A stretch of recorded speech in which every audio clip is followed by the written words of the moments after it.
Hey guys, I'm going to try this. It's pretty windy out here, so bear with me. But I have a verse from 2 Corinthians chapter 12 that I want to read to you. Actually, a couple verses, but it'll be really quick. It says, starting with verse 9, "And he said unto me, My grace is sufficient for thee, for my strength is made perfect in weakness.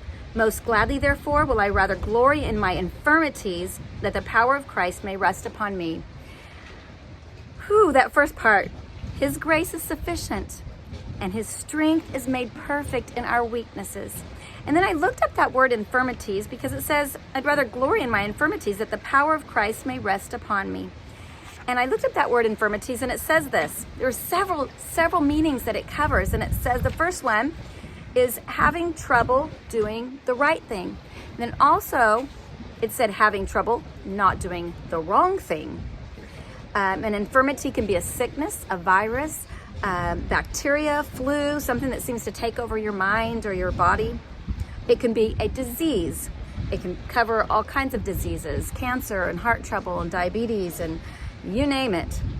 But things that steal your time, your money, your energy, and your strength. It also said that it could be broken bones. That's what I'm dealing with right now.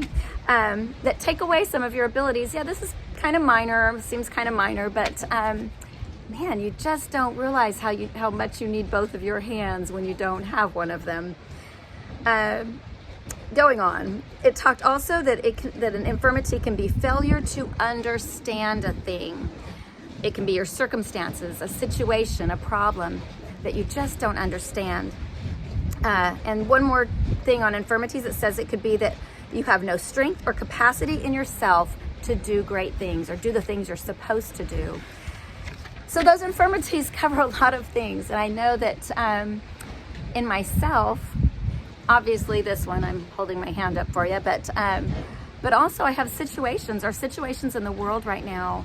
There's so much going on this week that is just hard to understand. I can't comprehend the hate that people have in their hearts. And the uncertainty of not knowing what tomorrow brings, whether it is going to affect us globally, what the future holds. And it's an uncertainty. But this goes on after those two verses I read and says, "Therefore, I will take pleasure in infirmities, in reproaches, in necessities, and persecutions, and distress for Christ's sake. For when I am weak, then am I strong."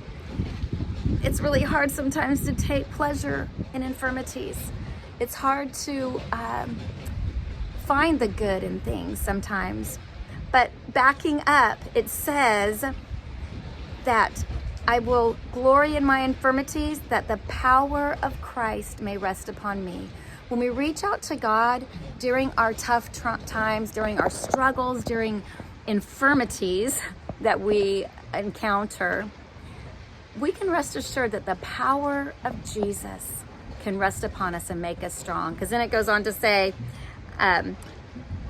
for when I am weak, then am I strong. During those weak times when the power of Jesus rests upon us, we can have strength.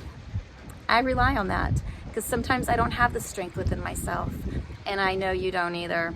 Sometimes things are just too much to bear, but with God, all things are possible, and I rely upon his strength each and every day. So remember that. This week, I usually say that, I say that a lot, but really, this week has been a really bad week. Sometimes you just got to turn off the news because I don't want to hear anymore. It's so bad. I just have to go away and pray. And that's the best thing we can do anyway, is pray for this situation. Let God come in like only he can do. So remember these verses. I'll write them down at the bottom. Read over them again and again and be encouraged. Have a good week.